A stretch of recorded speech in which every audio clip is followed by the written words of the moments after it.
Welcome to Tuesday night on behalf of First Amendment Sports. I'm Ken Meringolo. Thank God it's Tuesday, and he's Kevin Ricca. What's happening, everybody? Looking forward to another Tuesday. Let's brighten it up because it's been raining here for about 24 straight hours. It's awful out there.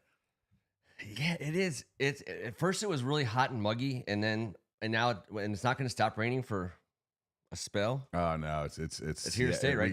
We got Seattle Seahawks type business heading our way. Stay dry. I'll tell you where it's not raining, I hope, right now, is over the esteemed final resting places of Pete Rose and Shoeless Joe Jackson. Man. You know? So here's my thought about this. Whatever. I mean, I don't care.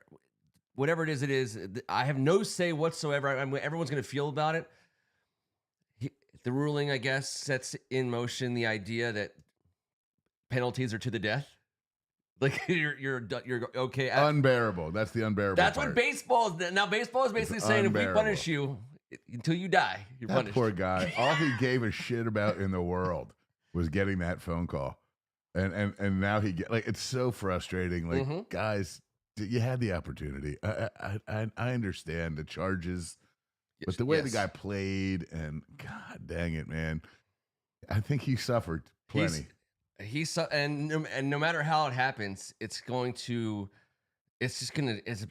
be just a thorn in the. I mean, it's just uncomfortable. Everything about it, putting guys in. That's how I felt. I was like, bah. And I love Shoeless Joe. And by the way, if you look at his batting average, he didn't do a damn thing wrong. He was in the midst of it. He didn't rat on his buddies.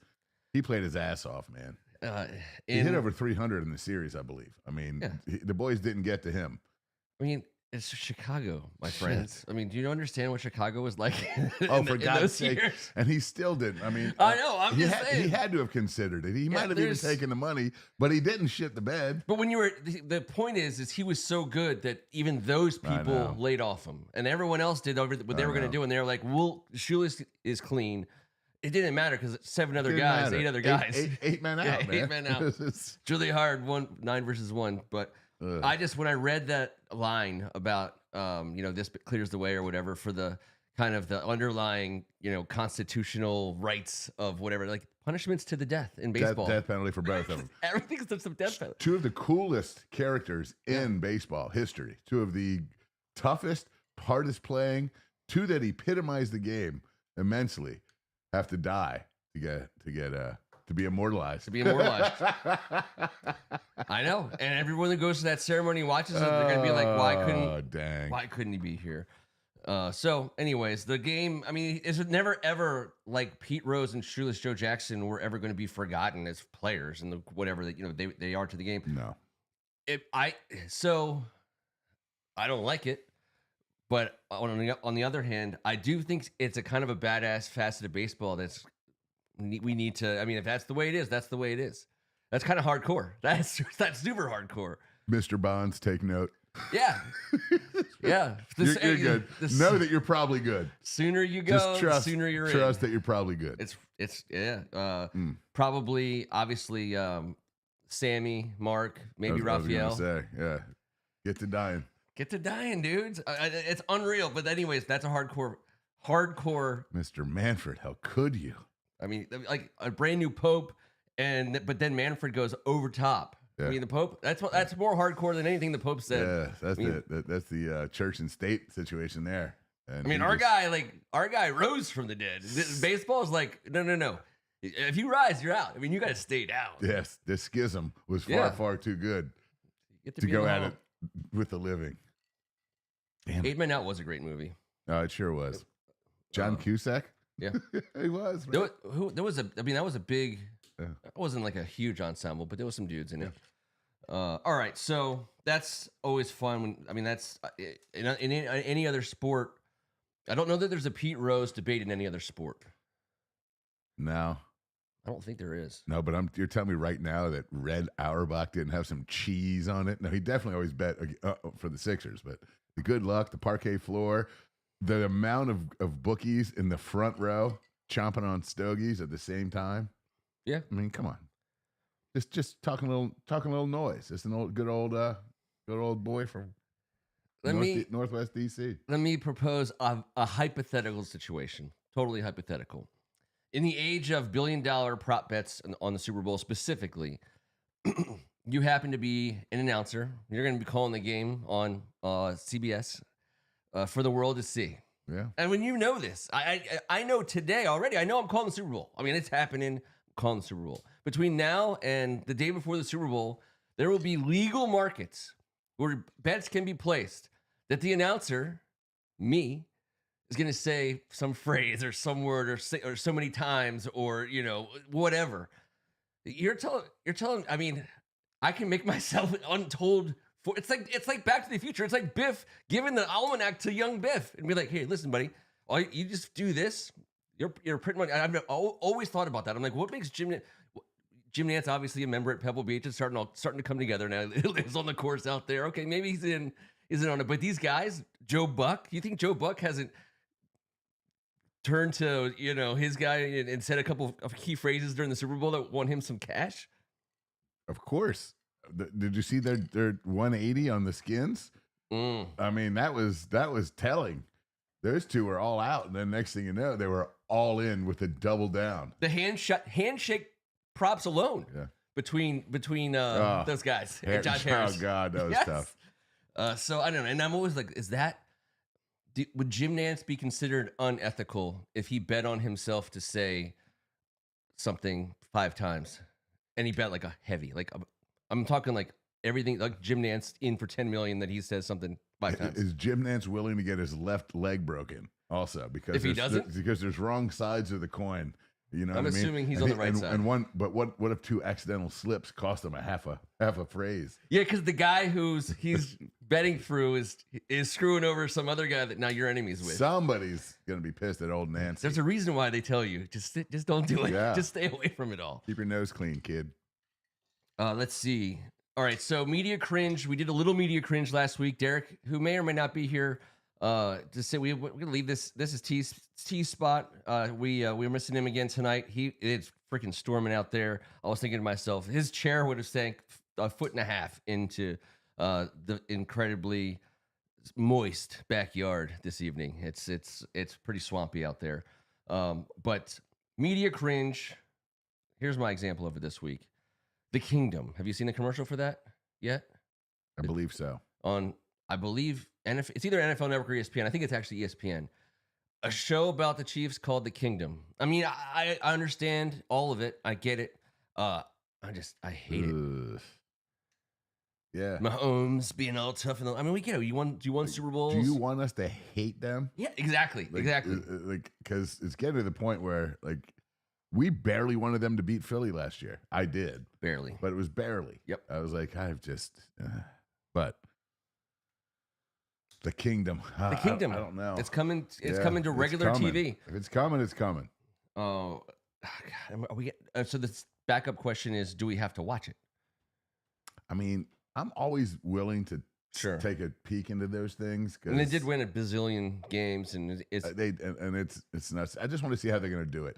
If it's from the inside of the suites, I don't care. That's right. I don't care about it. I don't care. If I can get some Andy Reid business, I do. I could watch that guy coach. I could watch him be Andy Reid. I enjoy it, but there's only so much of that high-pitched voice we can all take, Patrick. And Travis is great, but there's only so much. I mean, and now there's going to be, is Taylor going to be part of this or not? Well, what do you mean? Yes, by default. She has to be. But is it going to be the fact that she isn't a part of it that makes her a part of it? The idea of her? Yeah. I don't know. She's involved. She is a factor, and I am not I'm not a Swiftie, but I'm not an anti. Oh, I'm a fan. Yeah, I would say I'm a fan. Yeah, I'm a fan. But I'm not I'm not going to a concert. No. I'm not going with my daughter to a concert. No, like the money that changes hands for 2 or 3 people to go to a show almost always involves plane tickets and hotel nights, and it's outrageous. Oh God, I forgot about that. No chance. Yeah, no. I mean, I'm sorry, but no chance. Let's see. Anything cringeworthy for you these days? I just saw that and thought, it's going to make me hate him, but I probably have to watch it. Yeah, no, it is going to make us hate him worse unless they just go Andy Reid. He's great, man. If he's with his staff and they're just Talking football, BSing, Grease sporting it. Yeah, but not even Grease sporting. Just like shooting the shit, like busting each other's chops, getting into it, doing that stuff.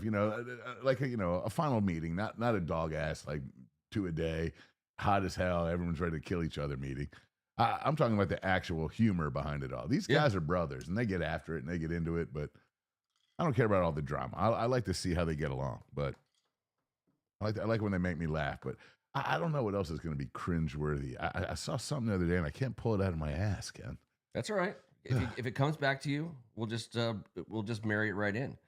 So there's 2 main topics of choice this evening for commander specific content. So obviously, people, you're fast forwarded to this moment. You can tell there's like the muff meter on the playlist, and it just muff goes skyscrapes. Did you just spell muff with your hand like the what was that? It was like a hand Morse code. It was very nice. There's some people out there who speak it, probably that are watching this show. We just invented a language, the muff Morse code. Nice. Muff code, muff's code. Personnel wise, all right. There's a lot going on. I know there's like nothing going on, but there's a lot going on because we didn't address what everyone thought, except for Adam Peters, was our number one can't not get guy, which is an edge rusher. Whatever. We like our 5 guys that we got drafted. We've free agented up some big, strong, burly men for the defensive line. However, Trey Hendrickson just continues to be out there, and let's just start with him. They wanted to do all of them. They wanted to do T. Higgins, they want Jamar Chase, and Trey Hendrickson. They got the first 2. That's the one. Those the Joe Burrow approved dollars spent. And damn right. 30-year-old leading defending sack champ from last year, Trey Hendrickson. Seriously, not going to play for $15 million this year. Has also said he does not want to be the highest paid defensive end, but he's not playing on a 1-year deal for $15 million for Cincinnati because they promised them. Yeah, they're treating him like some bullshit. He's getting he's getting bangled right now, and it's shocking that the other guys didn't get bangled. But I guess if you're planning on scoring 75 a game, I guess you're in good hands. But it was a bad news day for Trey's chances when Jamar Chase's agency signed T. Higgins. If you remember that day, if I'm Trey, I'm like, whoa, I'll change agents, guys. Hello. I'm pretty sure the wide receiver represented by Jamar Chase is going to get re-signed in Cincinnati before the 30-year-old defensive end. I don't want to play up his age. He's coming 30. Off a great year. He's huge. He's built for his position, and he's an impact player at a position of need for us right away. I just went in there. I always like to draw just our starters, offensive and defensive. And today I finally did it for the first time. I just wrote his name in there opposite Dorrance Armstrong with Deron Payne, Javon Kinlaw, Frankie Louvu, and Bobby Wagner. And then whoever the hell else is in that box at 7, depending on what down and distance is. And I thought, holy shit, that's so much better than we were. Yeah. That's that's holy shit. He legitimizes us 17.5 sacks. And all of a sudden I started getting excited, but I don't want to get too excited because it's going to cost a ton of draft capital. And we don't have a second or a fourth next year. We only have 5 guys next year as well. We're getting real comfortable with this 5-guy class. 5 guys, I get it. It's like Mosley's Mosley's involved with 5 guys, isn't he? This is definitely got some Redskins backing. But that's fine as long as we get the right 5. But we only have 5 possibilities next year. Are we just going to head into the 2027? We're just going to keep doling out futures. There's 1-year contracts out the ass. And I don't think we're going player for player. I know Deron Payne was in the mix early. There are a lot of people just because it fits salary cap spatially that not typically said properly. But Deron Payne and a pick swap for a heads up. And I don't think they wanted anything to do with that. But I think it's watching how patient Adam Peters has been. In years past, we would have pounced all over this guy, sent him for $8 bazillion and, not waiting to see the market develop. I think we have to see what goes on with Cincinnati first now, obviously. But I think everyone knows that shit doesn't look good. It doesn't look good. He's unhappy. By the way, he's an impressive guy. When you listen to him talk, he's super impressive. I mean, he has a C on that chest. I know. But, I mean, in the league, not in college. He's not coming out of college with a first-team all fraternity captains. Yeah. He did it in that franchise. Dude, he's a God-fearing, family first, He's a hoss. just boss hog on the defensive line. So there's always a spot for a guy like that. Plus, he's super talented. The cool thing about him is he's saying, I don't want to be the highest paid defensive, end in the league. Well, that's great because I don't want to pay the highest paid of anything ever. But also, I don't think like it's going to cost not just draft stuff, but it's going to cost money.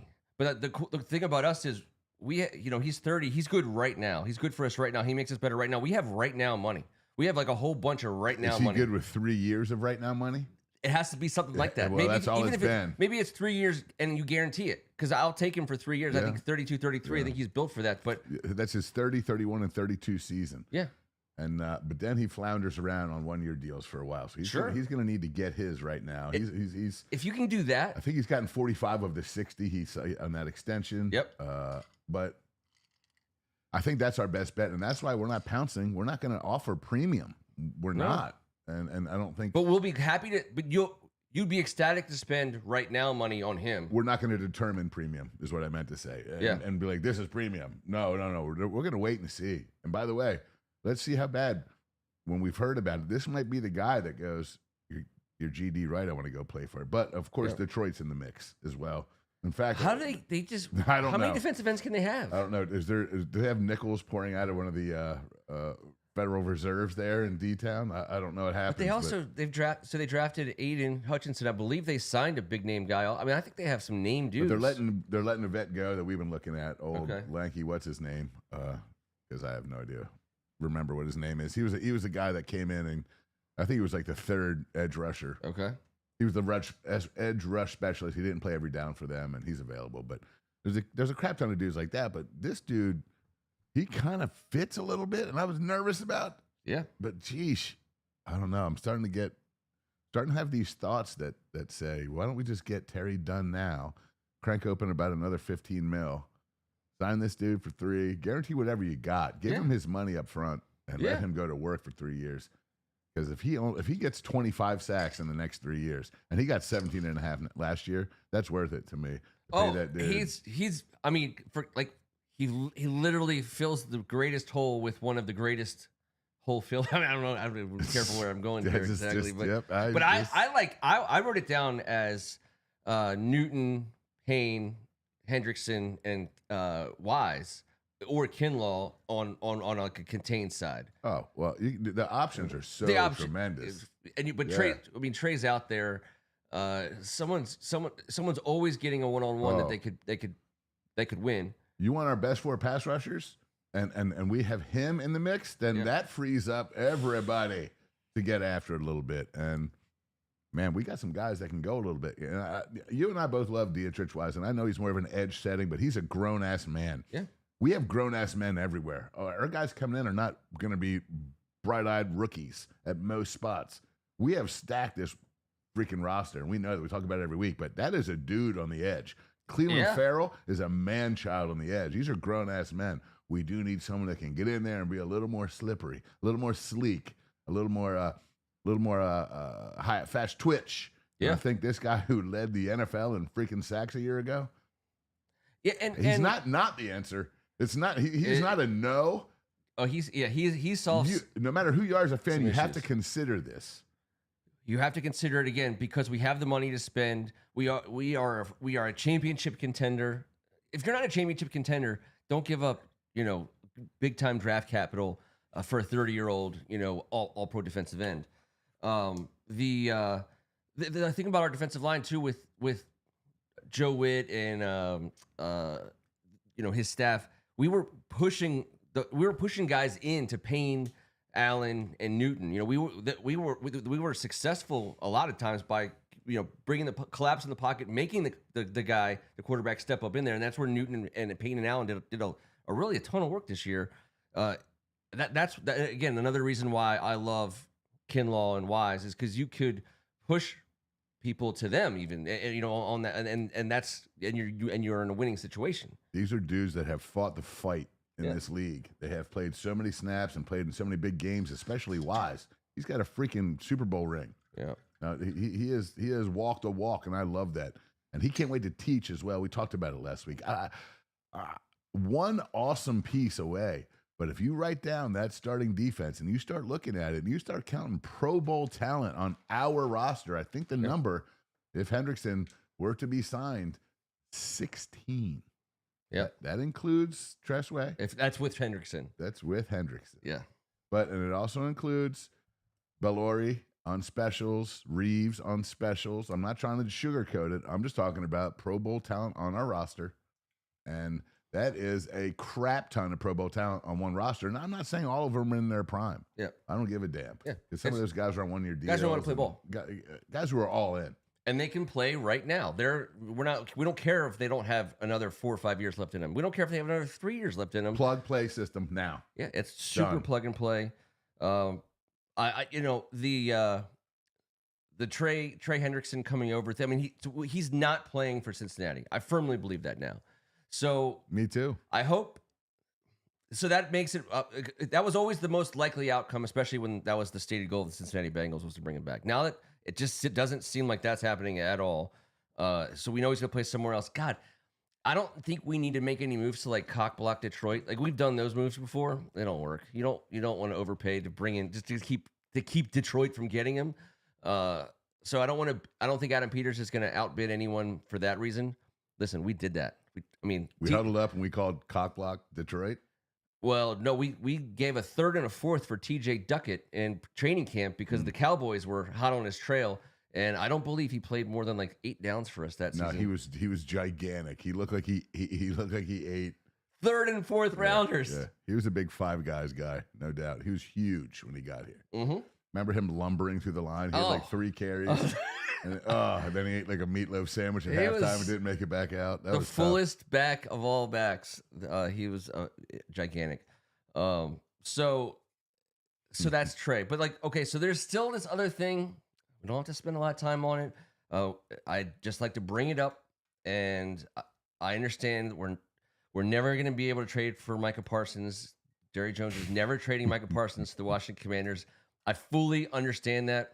And I've learned to accept it. However, he's not signed with the Cowboys. They have no excuse not to do whatever it takes to keep him. I mean, none. You got to keep Micah Parsons, but there's no. I don't think bringing in George Pickens and doing some of these other things. They had a decent draft. I don't think any of that makes Micah Parsons want to play with Jaden Daniels less and for Dan Quinn less. No, at all. But you can't always get what you want. No, you can't. Unfortunately, I love the guy. He loves our guys. Mm-hmm. He wishes he could be here. Not a bad second option for him. To be a 100 millionaire a couple times over. But I do believe he would like to be here. Sure. And I do believe that's the conversation. I would never want this to come from Jerry Jones, but someone's like, hey, listen, buddy, hey, I get it. Like, whatever. It might suck here you might never win a Super Bowl, but you are going to make $195 million guaranteed, and you're just going to have to get comfortable with that. Yeah, we're going to have to swindle the swindler somehow. Yeah. Tell Jerry Jones that Micah has a defective left ACL, and it'll be disintegrated in the next 18 to 24 months. Oh, yeah. We got to get him. We got to get him punch drunk one night. There's ways to go about it. Yep. There are gorgeous women who are Redskin fans. That's all I have to say about that. Sure are. I'm not afraid. Listen, this is the NFC East. You do what you got to do to win, man. Yeah. Sorry. As a fan. Hey, listen. As a fan. Micah Parsons would look great in our uniform. We only have 5 draft picks. It might take more. It's going to take more than 5 draft picks anyways for Micah. I wonder. So let's say he gets traded to someone else and not us. Just like someone has to pay, he does become the highest paid player in the league, but non-quarterback. I think right away I think no matter where he goes, he's going there to sign that contract. He as he should, of course. And if he was someone else with a different name and all those same attributes, it would be the same thing. Mm-hmm. This is exactly what this league needs. It's what everyone needs. But it's way better to draft them before they cost you 80 gazillion. And they got some good years. I mean, he's a great player. I mean, obviously. Dude, he's a freaking massive star, and I hate it. Massive star, and I hate it. He looks so, coming off the edge, you're like, Jesus H. Christ. No one's stopping him. You got to have 2. You got to have a monster and some help. Yep. and very few snaps, you better have a Trent Williams type dude. And I think we do. And I think we will let Laramie go up against him individually in certain situations, understanding that we have quick draw McGraw. But still, that you don't live blocking that guy one-on-one. No. The majority of the time in this league. And that means he is a unicorn. And those dudes get paid handsomely. I was looking at some of these comments. I was trying to understand what they were talking about. But I think he said Garrett Wilson, not Garrett McCoy. Understood now. Myles Garrett. He was throwing me off. But so Kevin, if you're the GM of a not Washington Commanders team, I mean, are you just? It's 2 firsts right away plus other stuff. I don't know, man. 2 firsts is heavy. It's heavy.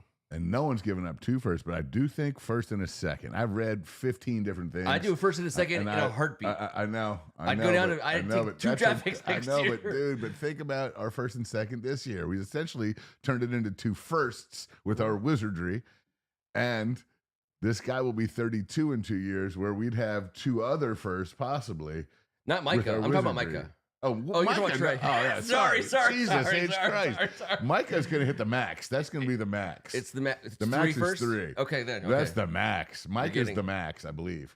Could you get away with? That's why I was like first and second. No fudging way. Could you get? Okay. No, everyone on the board must have thought I was the dumbest ass. A first and 5 seconds. Michael Parsons is costing everyone like an NBA trade. They're like, we'll take your 26, 27, 28, and thank you very much, because we'll take seconds in 2 of those 3s, third and 1, a fourth and 2, and let me get the jelly with the powder, please. Supersize it. Yes, please. The daily combo. I don't know about the. Yes, Greg, that's a fact. We've only got 5 on it next year, and 2 and 4 is 2 tough ones to not have. That's a two tough ones to not have. Son of a butt, but all right. So we still have some money to spend. There are some players available. That's all I'm saying.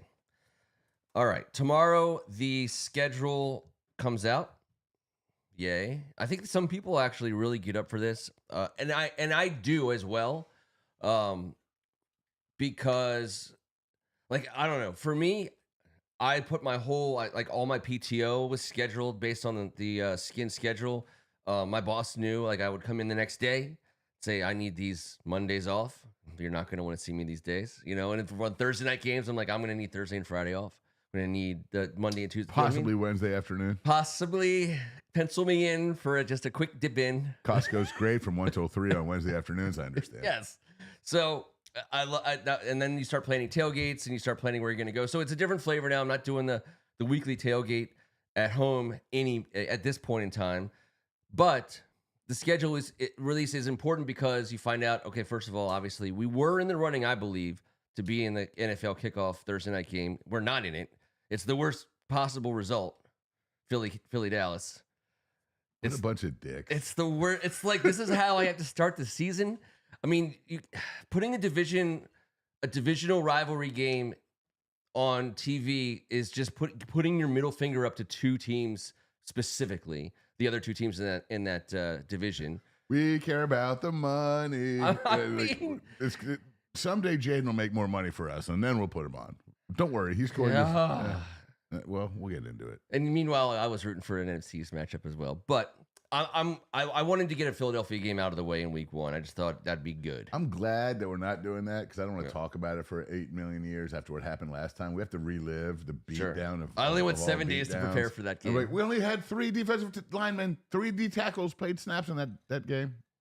Deron Payne was not one of them. So the more and more I remember that game, the more and more I remember that we went in there with a rookie, a vagabond, and a dude that had his pec replaced 3 previous weeks. Yep. Yeah. And those 3 played all the snaps. Yeah. We got different men involved this year. We do. We have more. I tip my hat to the NFL Network also, because I've been dreading the moment that it was going to happen, because I've been watching all the replays of all the games, and they're like all the games lately are 2024 games. Most of the time you go on and you could catch the game could be from whenever, standard definition, old school, and a random Indianapolis Jacksonville game. Obviously you don't want to stay on that the whole time, but you got to check in to see how Carson Wentz is. It was pretty bad. So, anyways, This is the most muffs in one game ever. Tally that. Yes. Up.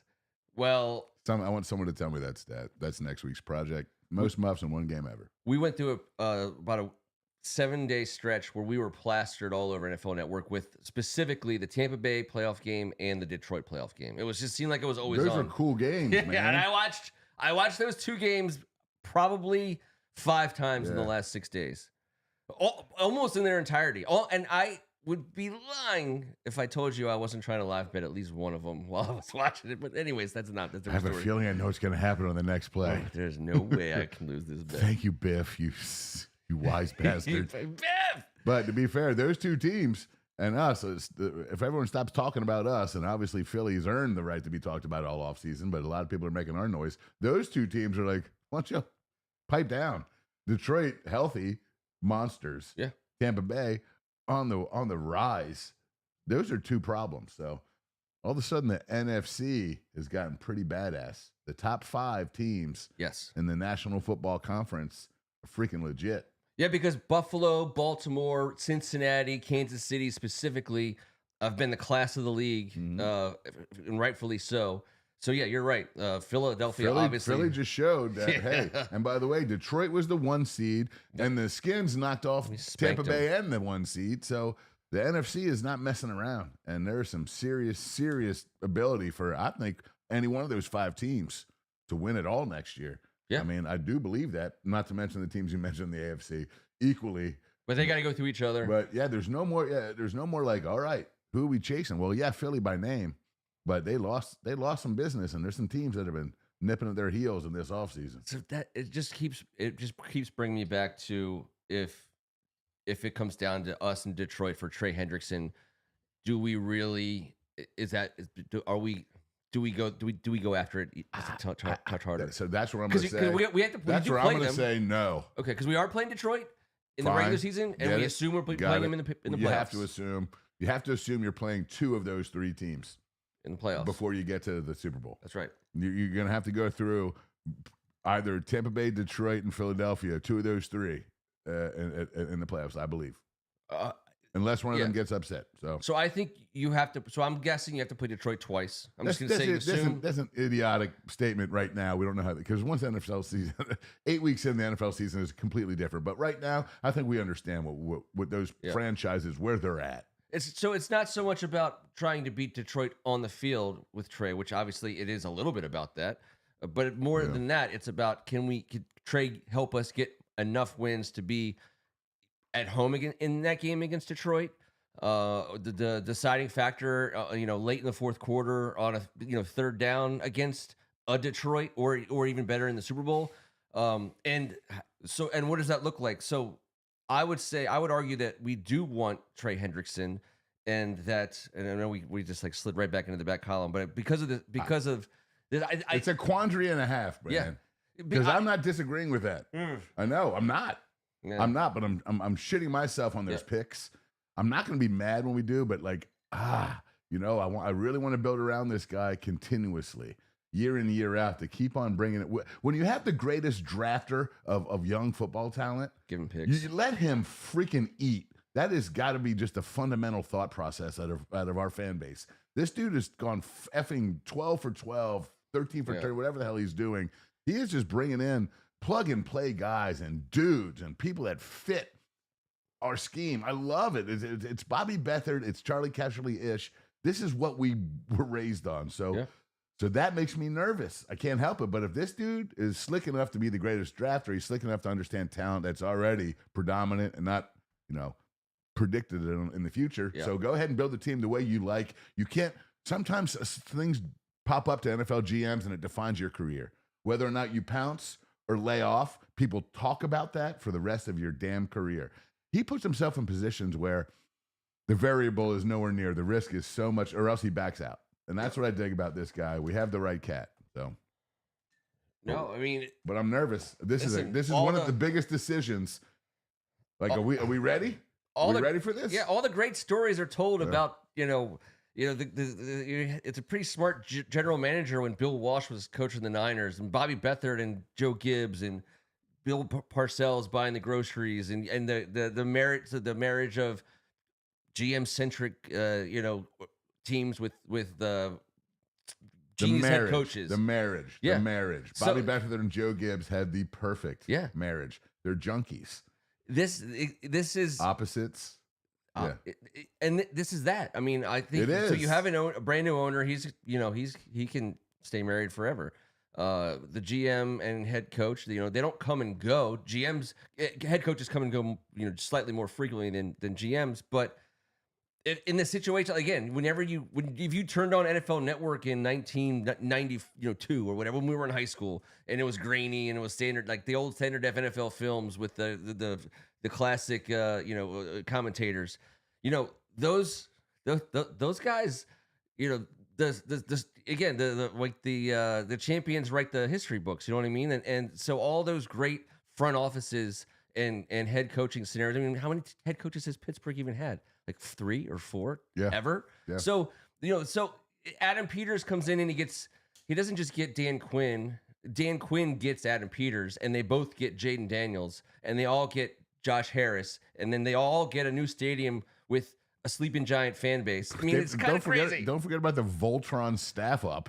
Yes. Everyone assembled from freaking, there's like 5 former head coaches, every humanitarian award winner, every badass guy that everyone respects, all just assembled into this ridiculous staff with an offensive coordinator that just can see how the future of this sport is already written out. And what works. And when you see it, exactly.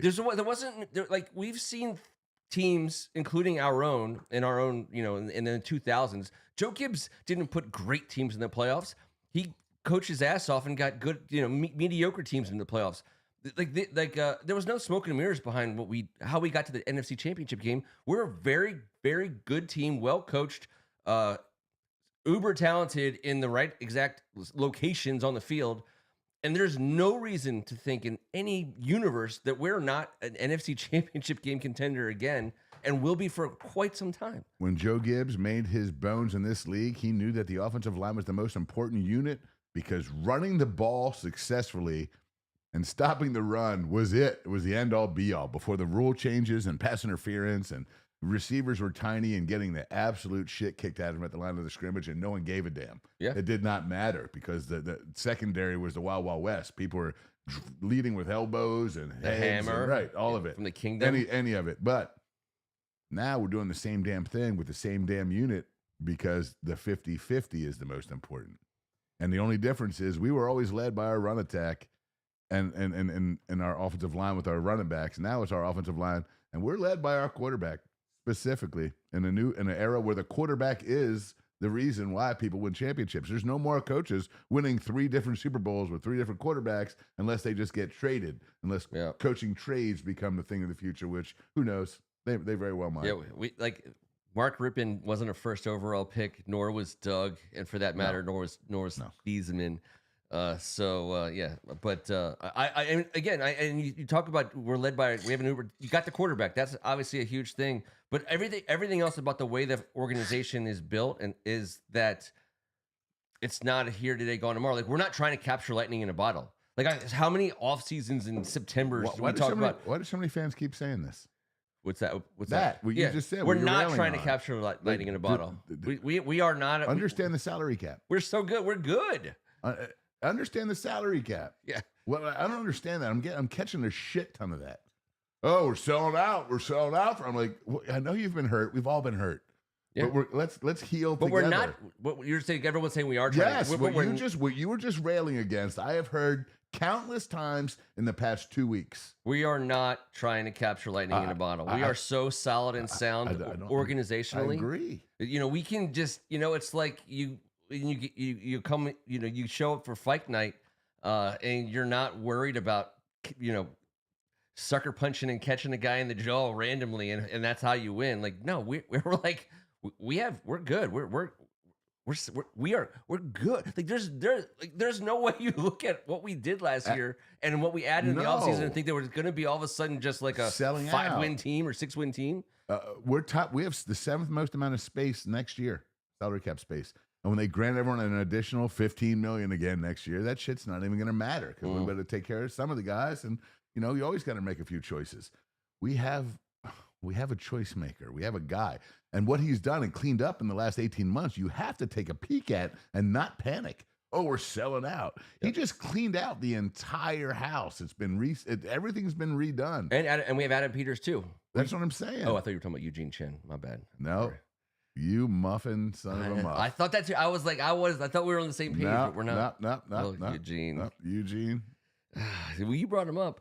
We're going to Spain. Now, I would just like to lead this off by saying that one, Thomas Meringolo, who we all know and love, is 50% Italian, 50% Spanish. His dad's family off the boat from the south of Italy, southern Italy, and his mother's family off the boat from Spain. And he was raised actually by a Spanish grandmother, Nana, who I got to know when I was super little before her and Poppy were gone, and I didn't really know Poppy. But anyways, like hardcore Spanish upbringing. When I saw the news that the Skins are going to Madrid, I was like, that's weird. Then I remembered I'm 25% Spanish. I feel like we got to do like a flag, like a Spanish flag with like the red. I don't know how we're gonna get this done. Well, let's ask the board. I was excited. First ever game in Spain. It's unbelievable. In the NFL. Madrid is like you said it. And tell everybody. No. Very few places. The one place. One of the very few places. If there's 3 to 5 that I would love to go to, and it would be countries, but Madrid would be a great example of a place. It'd be Madrid in Spain, man. It's such an amazing city. The bullfighting capital, the flamenco dancing capital. My grandmother's a travel agent. She had adoration for the Spanish people. Yeah. I think that we could say that Tyreek Hill will be very distracted that week. Yes. There is the food, the tapas, there's just the ideas that like happy hour starts at 10 and like, the midnight there's at like 4 a.m. The whole idea, siesta, the whole beauty, for a family of 4, before any packaging comes out, $2,000 to fly per person, $1,500 for 4 nights, Thursday to Monday. Wait, nope. 2,000 for everybody. The flights are not as bad as you think, and they're not as long as you think. All right, so 2,000 for flights, 1,500 for. I'm telling you right now, for 500. I mean, not getting a direct flight. You're gonna have to stop once. I'll stop wherever. But anywhere I stop between here and Spain is somewhere I've never been before. There you go. But I went to the Americanized Hotels.com. Okay. Right? And found a million places that are so much more reasonably priced in November for that week than you can possibly imagine. It makes the DC hotel, it's 3 times more expensive to get a hotel in DC that week. Sure. Oh yeah, absolutely. It's because the tariffs. We're getting tariffed on our own hotels here. The tariffs. But hey, listen, it's a tariff-free week in Madrid that week. I heard, so it's going to be it's going to be great. Wow, can you imagine the meals, the people, the culture, the meals, the meals, so many meals, the wine. I was going to say, I'm not a big wine guy. For God's sake, the whiskey. Yep. The paella, for God's sake, the freaking food. I can't I wanted to ask the board and you this. Will there skip? Because we've been foreign to this. No one wanted to invite our stinky ass owner and the rest of our smelly ass franchise anywhere for so many years. Will there be like packages? Will there be like Redskins sponsored fan? Like, yes. Will this franchise? Oh, will Josh Harris do it? Josh Harris? 100%. Okay, well. He should put a plane together, right? With a ticket. I'm just saying, will there be? Don't go Dan Snyder. Give me the number. What's the number? Give me the number. I'm saying, will there be a package? Will there be? Am I crazy to think, if done properly in a classy way, will there be a flight, ticket, hotel included? Like, Commanders fans, we're coming at you as not Daniel Snyder.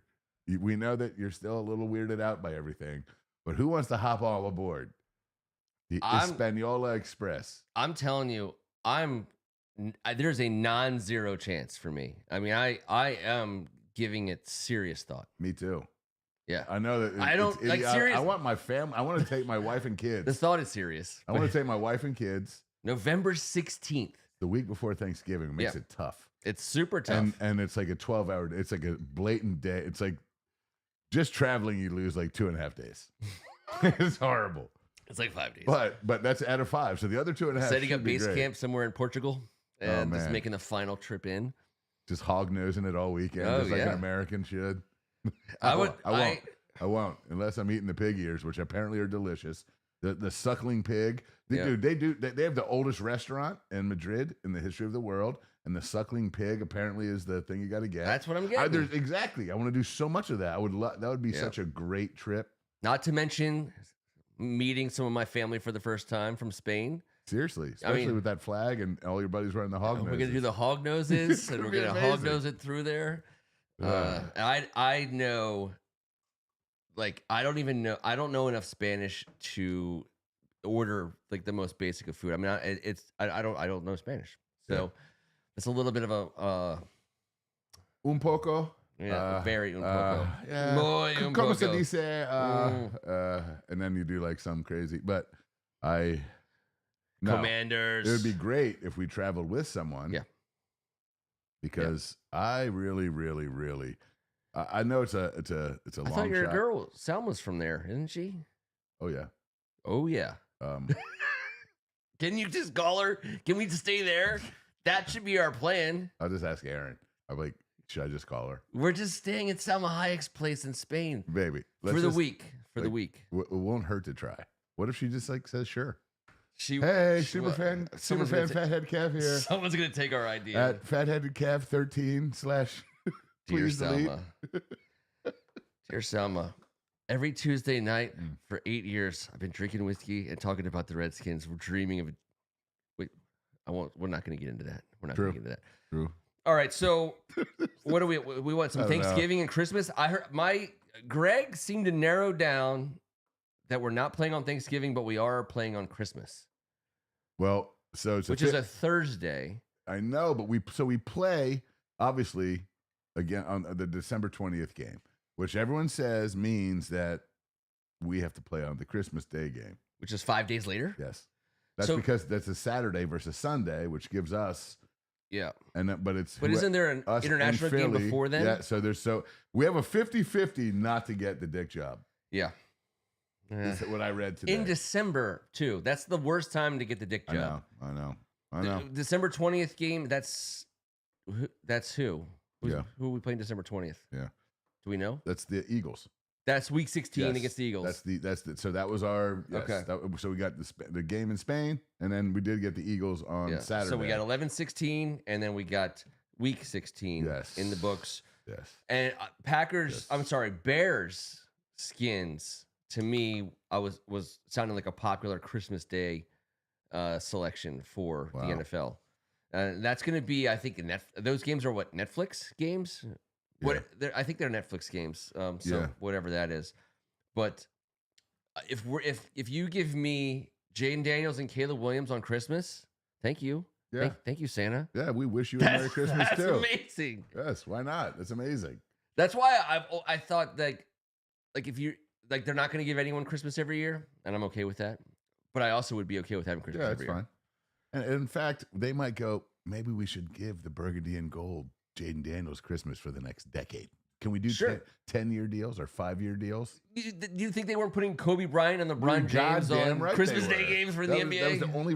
That's when the NBA started for me. Yeah, Jordan, Bird, Magic. Right. I don't know if they were playing on Christmas back in the mid '80s. Keegan says he hears we're opening up with the Bears. That also, it makes sense. Yeah. That's going to be a high profile week 1 game. No one's out of it yet. The Bears won't have imploded by then. So that's good for them. Give Caleb Williams a clean sheet to work with. He's got, by the way, speaking of offensive lines,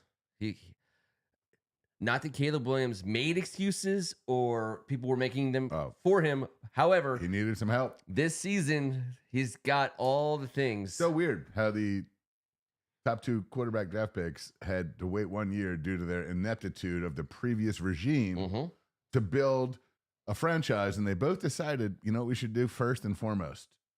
Let's build a wall around him. And they did. God dang right they did. They built a great wall. Yeah. The Chicago Bears offensive line is something to behold. Those ours, though, man. I love ours. I'm putting ours right up there Oh, and by the way, we have a disagreement between Keegan and Greg on the board. Now, by the way, again, this is why I love our fan base because we actually pay attention to this stuff. No one knows if we're opening against the Bears or if we're playing them on Christmas, but it is true that the Packers and Bears, I believe, are also playing the same day we play the Eagles, which would put them in the mix for that Christmas Day game. And that's our 50-50, us or the Eagles. Yeah. And one of us has to play. One of us has to play. Yeah. So that's the deduction. I would say that the most generous thing the league could do would go Jade and Caleb. I mean, the worst case scenario, one or both, or our teams are out of it, and there's terrible injuries, and it's the Aaron Rodgers situation where Zach Wilson is now starting his 8th game, and it's just terrible. Hopefully, that's not the case, but you can't. The schedule makers don't play that game. And by the way, the schedule makers, did you see the guy who's retiring? We talked about this. The NFL schedule maker is retired. This is his last schedule. So as of tomorrow night, when they put the schedule out, and by the way, this guy's an old guy.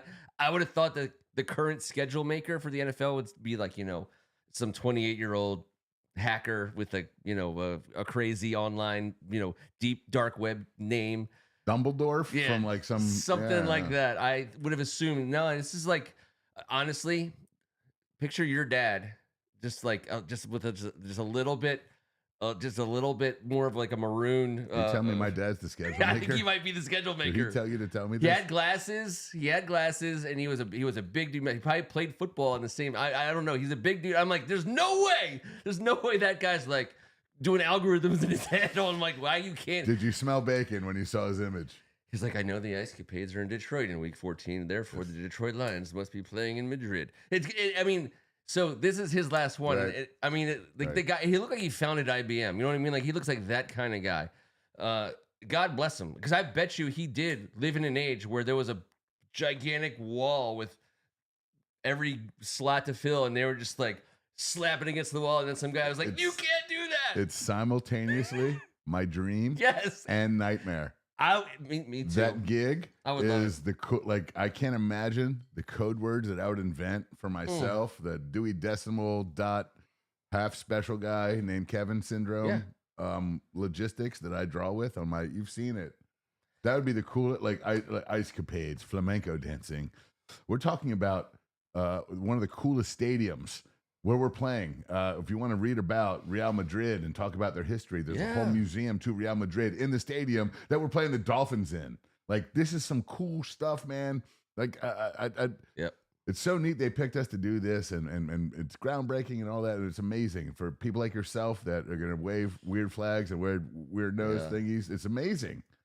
And I want to be there for all of it. And it's fair that I have traditionally embraced the Italian and Irish side of my heritage more so than my Spanish for the most part, because it was just cooler to be Italian when I was a kid. And really?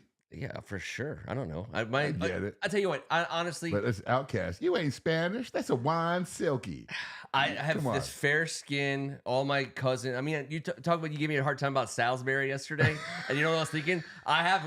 We had a cousin Sal. You know what I mean? Like, I knew Sals in my life, like a lot of them that I was related to, or that I didn't even know that I was related to. So when I see SAL, I'm like, Salisbury. Like, if it was SALS. Sure. But there's an IS. Sure, I understand. Salis. Salis, buddy. Aye. I'm like, Sal. So yeah, when I grew up with my Italian side of my family more so, I mean, Nana was gone when I was, in grade school. And my grandfather, who's right here in Arlington National Cemetery, Marine Corps, he was here until a few years back. So anyways, the Brooklyn Meringolo Italians, much bigger deal in my upbringing in terms of that. But the Brooklyn Ricca Sicilians. There you go. And I know you're Southern Italy, but there's no more Southern than Sicily. No, they're right there. My Italian and Sicilian, but we do have some French and Spanish as well, and German on my mom's side. So I want to make a deal with my whatever. I always say paisans. No, not in Spain. Whatever they're amigos. I don't even know. I don't know Spanish, but I say Señoras. Senora. Yeah. I say we partner. We have to partner with one of the two big Spanish soccer teams. That's what I think we have to do. If like, the league is obviously serious about this whole thing, I get it. We're not, and we're never going to lose our team to Europe. But I do think, just like I think Did we just become Real Madrid fans? Is that what you're saying? Yeah, I think so. Well, we're the first franchise to play American football within their museum confines of an amazing stadium. And we have to beat out who are we playing? The Dolphins? Like, F the Dolphins. Like, there's like the Spanish people can't like. Are the Cubans and Spanish feuding right now? I'm not even sure, but that's the whole. Ken, don't ask me these questions I don't know the answer to. We need the UN involved. All I'm saying is, I think we make a deal. You guys come our way, we come your way. Let's create a Madrid, Washington sports. Look at AGH is freaking out. Greg Martin represents the Bronx. We were raised up in Brooklyn. Yep. Hey, Boys High, Brooklyn. Shout out Jim Ricca. Shout out all Boys High. Then it became Boys and Girls High. They really got creative. So wait. All right. Sorry, so AGH. I'm just saying. I know, but you know what? We need to come to Wales. When we go to Wales, we're doing the same deal. Whatever that but I think that I think it's we have to get serious about that. Come to Wales and AGH does not have Commander 50-yard line seats, then I will boycott the sport forever. He should be on the field. Yeah, I agree. Should he get a handoff? A hand off, yes, a hand off. Gosh, we were pissing off some of our true old school board members. Sorry, and by the way, obviously AGH has veto power. He's not going to let it happen if it can't happen. But let me ask you this. So we are. I don't want to piss off all our board members. By the way, that's a great name for him. I don't think it's the board, the chair. And we're not the chairman of the board. The chairman of the board is there. Are all of our board members. Our board members. Our board members are there. So, yeah,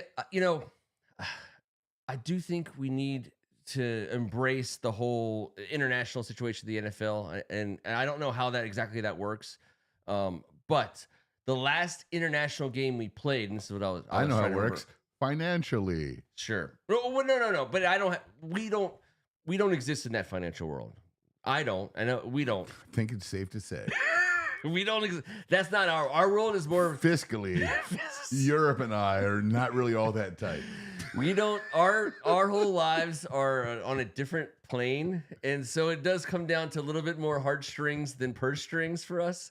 And that's just the way that it's always been. We're on the Titanic. We're on like the deck that they closed off, and they're like, those guys. All right, we can't save them. Let's try to save everybody else. No. And that's where we are. I was playing the trumpet. You were just like, I was violining it. My job's my job. So the last time we played internationally, it was a freaking just absolute show. It was the longest game in NFL history. It started at 9-something in the morning. It went until I could no longer see straight, which is like a long time. Dustin Hopkins was involved. The Cincinnati Bengals were involved. I don't want to talk a lot about it, but it really makes me upset. There was a family wedding the night before. I was on the Bay Bridge. It was Halloween. Listening. I was on the Bay Bridge. Oh, God. Listening. Wondering if I was going to lose. I didn't. We need to change the narrative on this international stuff because it was a bad scene for us last time. Tie. I know it is, and you know how I feel about ties. Tie. I know. And I didn't like it. I didn't like any part of it. You're the only guy I knew that would be happy, and you were upset. It should never have been. I mean, it was right there with the Gus Frerotte, Mike Westbrook game, which I was at, the headbutt game and the 7-7 tie, the punt fest, the record-setting punt fest between us and the Giants on Sunday Night Football back in 96-ish. I mean, it was that like brain pounding. It was just terrible. Well, my brain was pounding because it was a 9:30 start. Yes. And it was you were like, I was still in my suit. Yes, you were. Because you can't pack the suit. Everything was already packed when we got there, and the suit was hanging up. You just have to wear it home. That's right. And good Lord. The very pants you were returning. The very pants you were returning. I was still dressed as Wayne Campbell. Yeah. With the wig and the black t-shirt and jeans with the hat, and I was making pancakes at 5:30 in the morning at a tailgate for that game. Game blouses. Yeah. The day did not end well. Let's just put it that way. By the way, it ended worse for Serge. There's still videos of Serge. He was lying. He was And he's okay with it. And I hope you, sir, tell me you're watching. Tell me you remember that day So, because there's many Ken, you're pictures of okay. it. Little kids were drawing on him. It was it was a show. Fantastic. All right. So international game wise, it's happening for us again this year. We should think about going, but we also need to change the international narrative. We're wrapping up the show.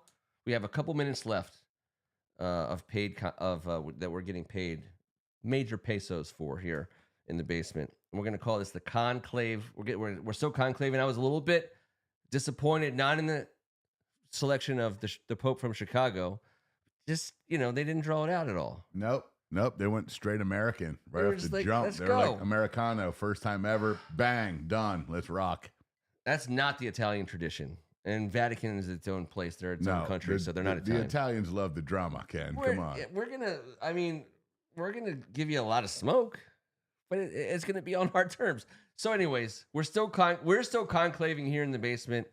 The Pope, who is from Chicago, and by the way, not a coincidence that a Chicago Pope makes sure that Shoeless Joe Jackson goes in the Hall of Fame. Let's just call it like it is. Where does the Pete Rose thing come in? We got to investigate. Well, Pete Rose, he's dead. He didn't seem very If papal. Pete Rose was still alive, the announcement would be that Shoeless Joe Jackson was now eligible, but you, Pete, are still not. Let me know when you're dead. So they're up in heaven, right? They're like, Shoeless Joe, Charlie Hustle, gather around. You guys are going in. You're going in. You're going in. And then they might have said words that got them. They might have gotten back to the minors of purgatory after the reaction. Not Shoeless, but definitely Pete. Oh, definitely Pete. Definitely Pete. All right, so we're talking about team captain. Issue number 1 for the conclave is a 1-player pick for team captain. We will pick 3 players. 1, 2, 1 from the board. And Kevin, you get the honors. We are conclaving a team captain on this team. You get 1 player. Who shall it be? I know this. It's the first round pick has got to be the man that has held it all together through the thick and the thin. Terry McLaurin. I think everyone on this board, the board members, I think it's unanimous. T-Mac, Terry McLaurin. Yep. He's the guy that everyone looks to. But I love that it is a guy that we drafted and developed in a terrible time. We found love in an awful place. You know what I'm saying? Heavy D said this to us many, many moons ago. We found what love. What are we going to do with it? Come on, Heavy. In an unexpected place. So, Keegan, I'm going to give you the board pick on this one because that's a great answer, and it's got to be the right answer. We're going to get board. It's going to say Bobby Wagner. Bobby Wagner's the captain. Again, I was thinking about Terry McLaurin being someone we drafted. We obviously didn't draft Bobby Wagner. It doesn't matter. He's a made man. There's a permanent C on his chest. It's tattooed. Yes. In our community, we would call him a made man. Yeah. The books, we open the books on the Wagner family. Don't look him in the eye unless you have to. They are legit. Right. And I do appreciate the Tressway, but for the third captain, since Bobby Wagner was going to be my pick, is because I have to pay him the ultimate respect. He is the captain on that field. I'm gonna say Jaden. It's easy. It has to be Jaden. It has Daniels. to be. Yeah, he is he's an absolute leader. He is, and he's doing it in the right possible way, the best possible way, and he's doing it in the right way. Jaden Daniels, he didn't come in doing anything but earn the respect of his teammates. The relationship between him and Bobby Wagner says everything. Bobby Wagner does not suffer fools. He has no patience for idiocy. He's a professional. He's an all-pro legend, Hall of Fame football player. He gives 2 shits if you're good at football. What he cares about is what Jaden Daniels is. It's the same brand of badass lifer. It's the inside the game. Jaden Daniels has it. Bobby Wagner knows it. It's the perfect possible scenario for a locker room to see Jaden Daniels and Bobby Wagner, getting after each other. It's amazing. Old, young, talented. One thing's definitely they both share that work ethic, that passion. It's relentless. there's no sophomore slump. He already had that shit when he was a sophomore. He played 5 years of college football. He's good. He's ready. I don't care about a sophomore slump. This dude's ready to be the captain of a franchise. We are ready to follow him. Sophomore slumps are it's a vestige of a time in the NFL when people came into the league needing professional seasoning. The top 10 college football programs, first of all, we talked about last week, there's tens of millions of dollars going to these players on an annual basis. They're being coached by professional coaches who are coaching the NFL. Who are getting paid just as handsomely. Yep. You can't even possibly imagine. So they're not seeing guys come in and bust because they weren't coached. They weren't coached up. So Jayden Daniels is the perfect example of that. He's been playing a professional grade of football for quite some time. This was like year 3 for him. Yeah. I mean, honestly, LSU was professional year 1 and 2. Get your sophomore slump out of the way senior year when you won the Heisman. Like, what are you talking about? He went to Arizona State, did some struggling, learned how to feel his way around the college game, understood what he wanted to do. He is a different specimen. He's different. Everyone that wants to do the sophomore slump thing, looking at Houston, don't look at Houston. That dude is not Jayden Daniels. No. I'm sorry. I'm not saying who's better. I'm saying he's not him. Well, I'll tell you honestly, and I know you believe it too. I know who's better. Jayden Daniels is better. I know who's better, but that wasn't the comp. The cool thing about that's 2 different dudes. The cool thing about CJ Stroud is he's an excellent quarterback, and Yes, when you watch him play, because people don't expect it because he's an Ohio State dude, and Ohio State quarterbacks have gotten a bad rap because they always have top 5 overall pick wide receiver talent around him. If you watch CJ Stroud played in his rookie year, I thought I compared him a little bit favorably to Deshaun Watson's rookie year when he came in. Both of these guys were looking at deeper routes. They were taking chances. They were obviously athletic enough, accurate too, very, very accurate, and they ran to pass. They weren't run first or second. Yep. They scrambled, and they for were a reason. They're not great runners. They made Nico Collins, obviously a talented guy, but he's not getting those numbers without CJ Stroud back there. Deshaun Watson, he had DeAndre obviously out of the gate. He had some Clemson dudes. That was freakish. Was Sammy Watkins? Did Deshaun Watson have him at all? I don't know. I can't remember. But anyways, CJ Stroud, a great quarterback. But if you really watch, and Houston's on all the time, I watched them. I watched the Houston Texans. They were on last year, like we're about to be on this year. Yes. I believe. And CJ can throw on the run. He can throw accurately on the run. But the eye test. You don't have to be a professional. You don't have to be Adam Peters to see the difference between CJ Stroud and Jayden Daniels. You just don't. And if you want to talk about them athletically, it's a different conversation because there's one guy that's just different. That's all. He has that X factor that CJ does not. That's all. Sorry. Watching those Tampa Bay and Detroit playoff games, again, we're talking about January, week 19, week 20, week 21 type stuff.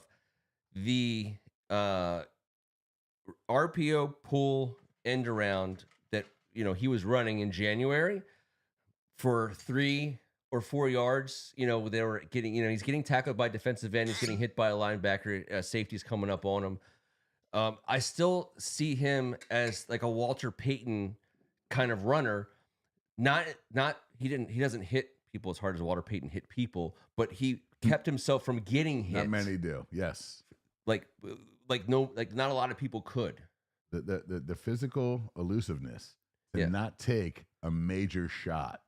Vic didn't have it. RG3 didn't have it. I mean, it's an inborn. Nothing wrong with those guys. It's different. It is different. But you're right. Because if you're a bat out of hell athlete, and you then sometimes you can push it's all gas, no brakes. Malik Neighbors on a podcast last week said the difference was, he was like, man, it was different. I was video gaming. I catch somebody, he's talking about playing against the Skins. He's talking about the Louvu hit. Okay. And he was like, I'm in there, blah, blah. And I catch up into a seam and in college it's done. It's like, ain't nobody messing with me. I'm like, man, this dude hit me. I didn't know where I got up. I sprinted back to, I was like, boys, I don't know where they were. Just put your head down. Listen to the next play. We're running it. Just stand up there. They got him out right away, though. Yeah, they did. Yeah. But he said, He said that is the difference. He goes, man, usually I'm zigzagging. There's no one fast enough to come catch me that far. And hit him that hard. But in this league, I zoom. I make one move, and this dude hit me. And it was Frankie effing Louvu. Yeah. And by the way, he knocked the shit out of him. Legally, cleanly, gentlemanly. Now, it possibly could have gotten a little helmet to help, but what I love about the call is the hit was so hard. Yes, the helmet collided, but the impact wasn't helmet to helmet. If the shoulders collide and the give is such that the helmets kiss, peace. That's not a helmet to helmet. That's what happens on the field of battle. I noted this, Kevin.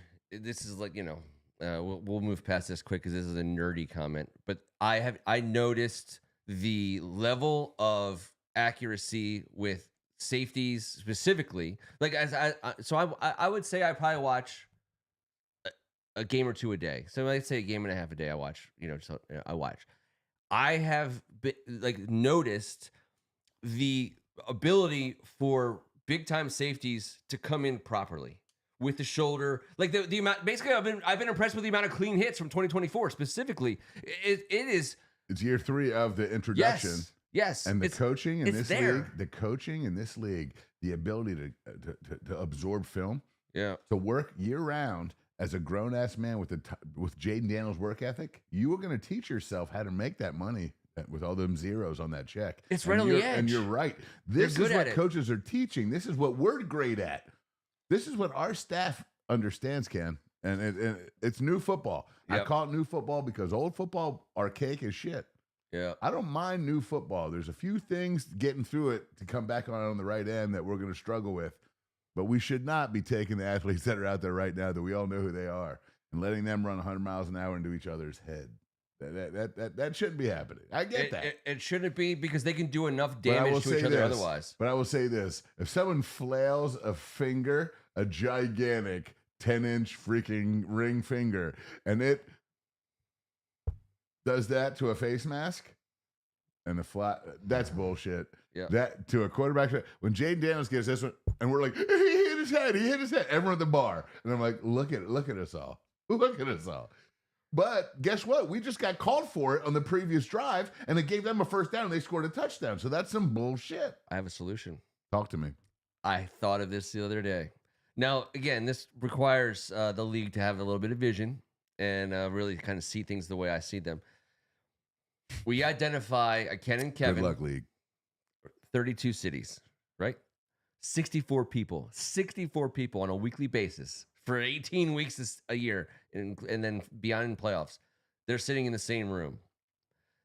On that exact play, so you now have the ability to challenge that play. And it comes down to a Ken and Kevin for the Commanders and a Ken and Kevin for the Eagles.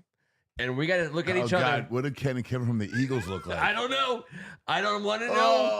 Oh, board members have at it. Yeah, let's see some drawings. Like, I don't want to see Bert and Ernie. That's played. And we have to come to agreement that if we're gonna let that call stand, we are taking the next one. You know what I mean? Like put it like be like, hey, listen, here, let's all just agree as men that that's not a penalty, and we will be lauded for it. I mean, we like it's like the Supreme Court of NFL penalty reviews.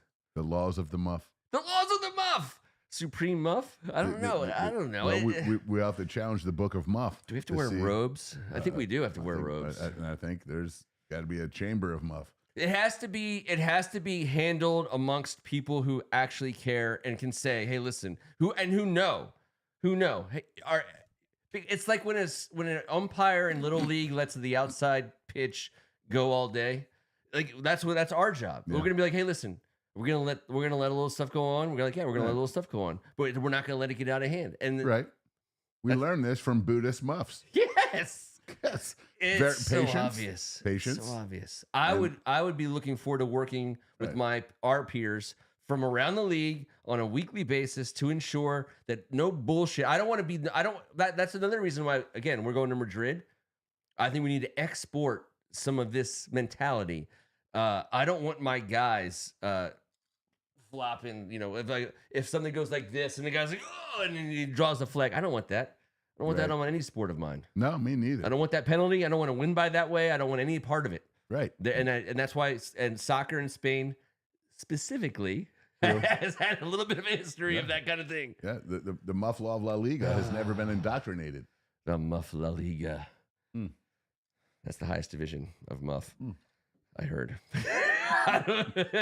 We're La Liga. It's the highest division of La Liga, but also the highest division of Muff. Who else would be better to profess that type of knowledge and understand the statistics about the Muff than this basement right here? It's a relegation No one's professed. scenario. I will say this. Name a podcast that has relished the Muff quite the way that this board and the people behind it. That's how we live our lives. You guys are the best Muff supporters. We didn't, by the way. All right, so we're going to skip over the second conclave because we're going to wrap it up on the last conclave. I think I know why. We're going to come back to the official drink of the Commander season. We need some time to let that sink in, marinate, if you will, infuse, if you will. Come up with an official drink for the season. This is going to be a drink, and we're going to drink it on Tuesdays as well, potentially. And so it's probably going to be Irish whiskey, but we'll move on from there. Here's our last conclave topic. New stadium opens in D.C. in 2030. What is the? I'm trying to think of the exact wording here because I did get this one from Greg, and I want to make sure I give That's a great question. him the right one. So okay, we're saying, okay, so neckbeard. the first event / concert. Wait, do I have neckbeard? I have no beard. Who's neckbearding us? I don't know, but if my neck could grow a beard, I wish my neck would have told me this. Yeah, it's been 49 years of no neck beard. You need to work on that. Sorry. All right, so we're gonna say the official first event and not a Commanders game. So it's not going to be the stadium will not open with the Commanders game in this scenario. Right. I think in one universe we would all 100% agree that the first event at this stadium should be a Commanders game. I think it should be a Washington-Dallas game. I think that should be the game on Thursday night NFL kickoff. When that stadium opens, it should be on opening night of the season against a team of our choosing. Maybe, I don't know, maybe Maryland or Loyola. Just whatever. Let's get an early season win in the books. That's good scheduling. Coppin State.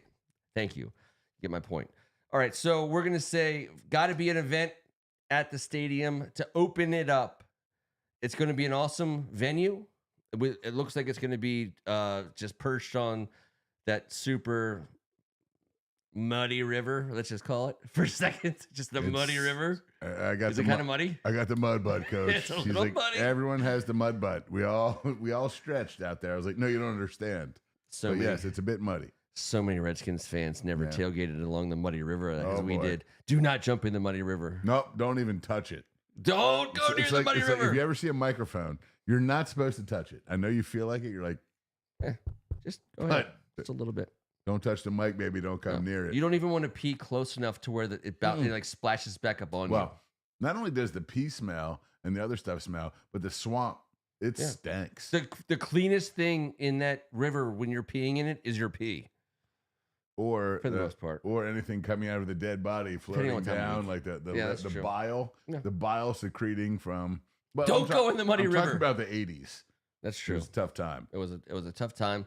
So it's going to be perfectly perched on the water. It's going to be a great, beautiful location. Oh. Summertime 2030. Obviously, Taylor Swift in the mix to open that baby up.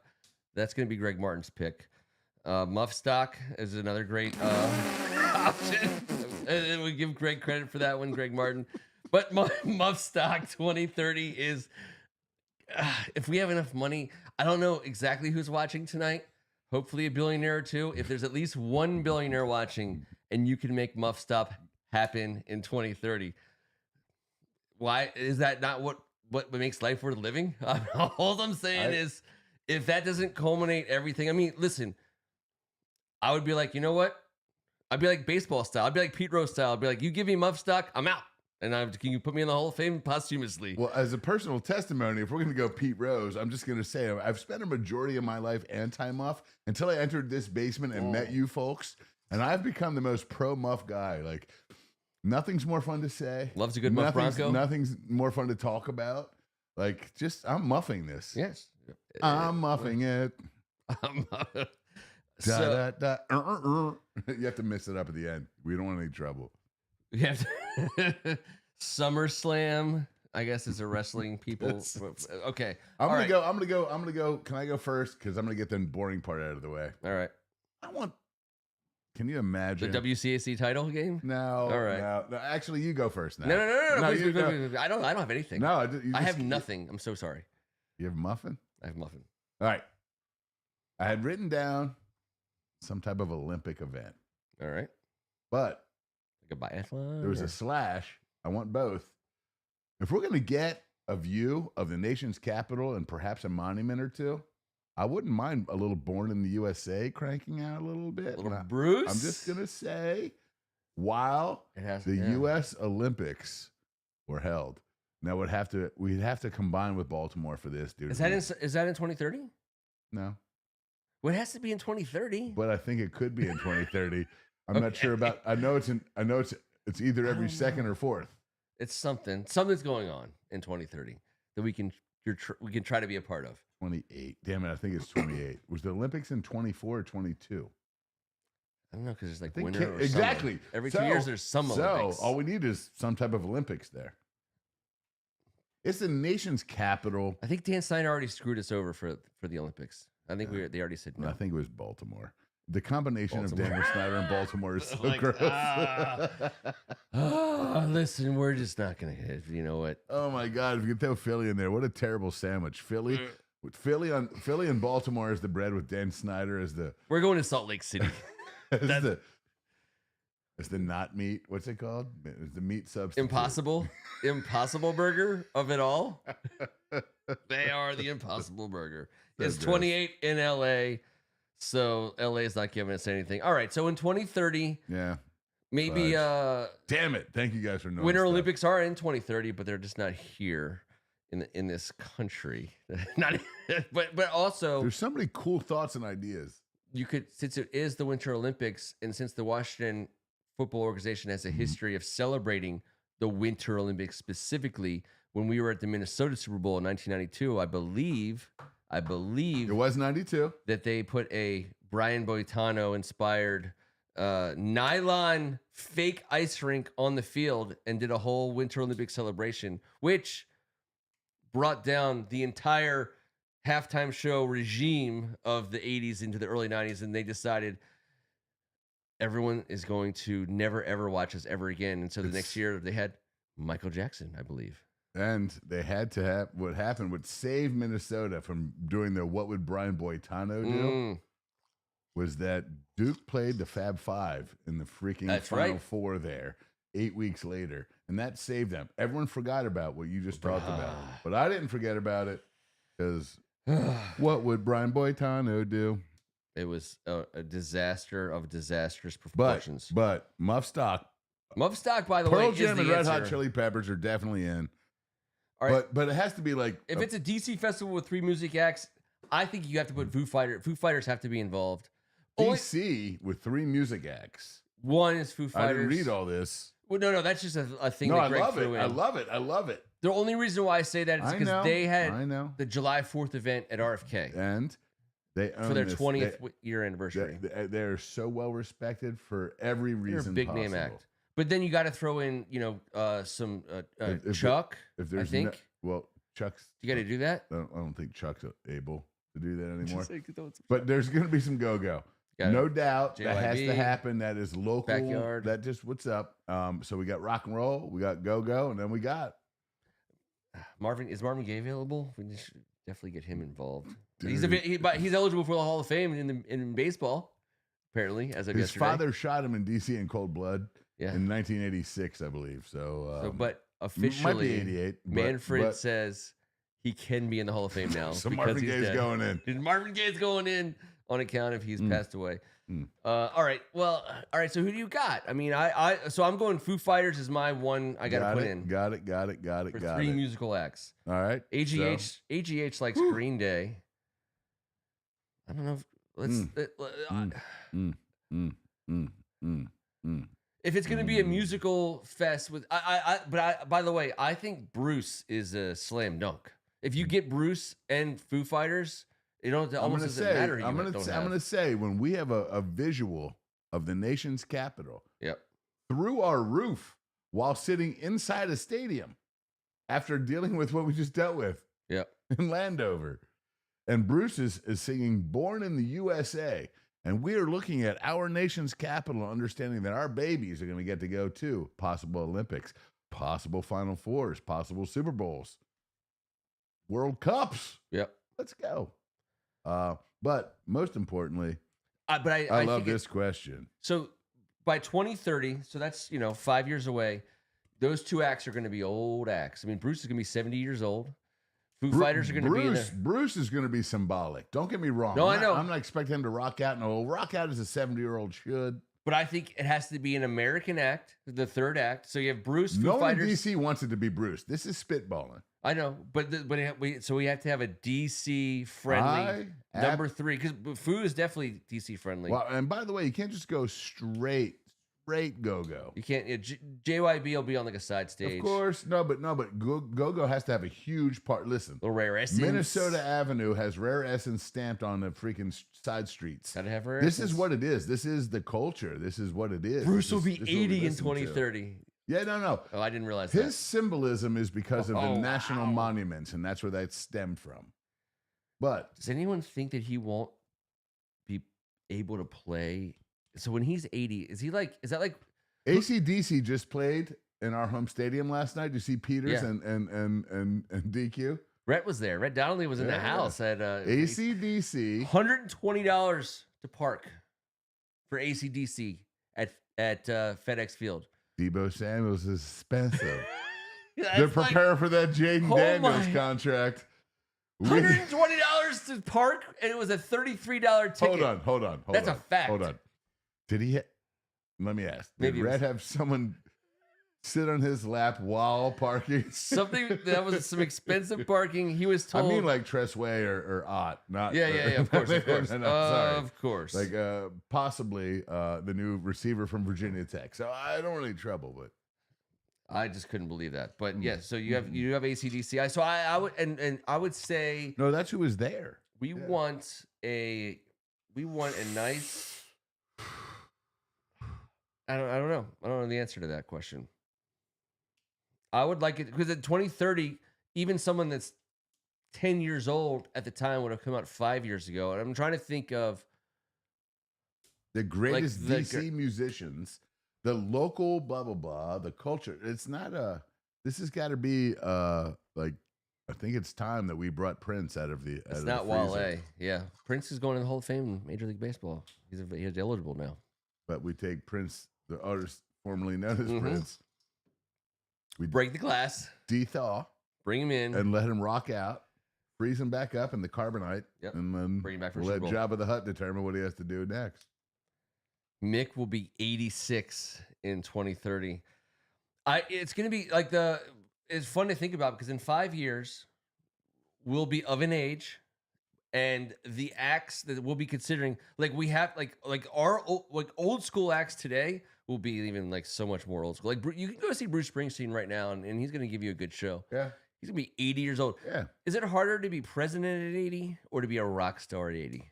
President, dude. It's got to be harder to be president at 80. If you shit yourself and get blacked out drunk, you just wake up the next day and do it all over again if you're a rock star. Get in a bus. If you're the president, someone's going to have 90 pictures of your soiled khakis at 9:15 while you're trying to eat a bit of an English muffin, but you're feeling a tad bit naughty about what you did the night before. We do have a vote for Dislocated Boner to be the third band. I don't see how that's a bad idea. I don't see all. why I would ever vote against that. No. We're coming. All right, so we've narrowed down the Team Mom conversation. We're not doing a Team Mom vote until T is sitting right here in his very spot. But we will get the list ready for when he is sitting in that spot. So the Team Mom's coming, and by the way, we're not doing pictures for the first round. This is a merit-based conversation about who should be our Team Mom. We assume if you even get to the finals, that you've already passed a certain threshold. Right. No, look, of course. But no, what do you got? What are you about? What do you bringing to the table? What do you? Yeah. How are you helping us? What do you got? Be better. Prince was okay. That's right. I forgot. Greg, a nice little Chappelle Show reference. Prince was he is going into the Basketball Hall of Fame, but they don't have lifetime penalties for anything, so it's all good. We'll see you guys in 7 days. We will have a schedule. We'll have a plan of attack. We'll see what's going on with some of these players that are clearly available for other teams in the league. We realize it's just May, but June 1st is fastly approaching. Training camp is on the way. Organized team activities happening. All kinds of people saying that Jennifer Coolidge is in the conversation. She's on the list. TR, good on you. I'm going to go ahead and due to my blatant talking about Miss Selma Hayek over and over again, yeah. I got out ahead of myself and I said it'd be rude to keep her in the mix. I want to rescind my previous statement and nominate Selma Hayek for Team Mom. Yep, she's on the list. All right. I Christy Brinkley, Halle Berry, Sandra Bullock, Marissa Tomei, Dolly Parton, Pam Grier, Mrs. Garrett, Ava Longoria, Pam Christmas, Jennifer Coolidge, and Selma Hayek. Wow. Those are our Team Mom category. That's a Lifetime Achievement Award. These women are extremely proud to be written on this torn Martha Stewart was a tremendous... Following in the footsteps. Of a swimsuit model. That's correct. Of a badass lady. And we determined last week, Martha Stewart presently looks better than Pamela Anderson. So good luck following. Yes. By the way, also welcome. We haven't seen AGH on the mics for a while, so we are very excited, and especially since it's so late. I agree, my brother. You stay up this late in Wales, you deserve to have your name shouted across the ocean. You're damn right. And if we're flying across the ocean, we might as well make a quick metro stop. If we're in Madrid, you know we're going to see AGH. But he thinks there might be ability to go through Dublin cheaper. So if anyone wants to jump in, I can't wait to see where the Redskins packages come in. Let's see what happens. I remember when we played in Vegas a few years ago, and our first reaction was, we're all going to Vegas. And then obviously none of us went to Vegas except for the people who we respect the most who actually did it. But Madrid is a crazy place to see a Washington Commanders game. Well, there's a couple of exercise enthusiasts. Sandra Bullock and Jane Fonda definitely get to go on the list. Sandra's on. Good. Greg Martin just brought it. Sorry, but Jane Fonda got brought by AGH. Right. And I'm guessing that when he got purchased, that Redskins hoodie, there might have been an exercise video that was in a Betamax. That might have been. There might have been a Betamax video involved. That might have caused this vote to occur. Oh, E.O. Anderson went to Vegas. Right. Just like I said, people that we respect the most. So this is this year's Vegas. It's way more Vegas-y. Oddly enough, maybe not necessarily more expensive, but more tariffs and more passports. Tariffs and passports are weird. The passports really are ass chappers. That's tough to get, like a 15-year-old, a 12-year-old. Is that a real ID? Is that not a real ID? Right. I don't even know anymore. Yeah, what are you doing, 9-year-old? I'm like, he doesn't want to come. Just stop being so rude. I always thought, like, you give me a little booklet with my picture in it, and you stamp it, and everyone's okay with that. And you got the picture taken at CVS. Where in the world's Carmen Sandiego? Give me a break. No, I get it. That's all I got, guys. That's everything we have. We covered it all tonight. We'll see you in 7 days. He's Kevin Ricca. Man, you guys are the absolute best. It's there's nothing better than sharing this with the board members. Ken, we've been sharing this with this group and these guys. That's right. Yeah. It's been a great time, and it's been another great Tuesday. Thank God, in fact, that it is Tuesday. I'm Ken Meringolo. We'll see you guys in 7 days. Don't forget, we are, in fact, still live. Thanks, guys. Have a great rest of your week. Let's see where we're at. Well, you're about to play Dislocated Boner on the way out, and we're still live. I accidentally played a ridiculous amount of songs. I thought you were going to say you accidentally relocated your boner. No, it's been laid off. The search party for the show. Yeah. Still live, everybody. We will see you guys in 7 days.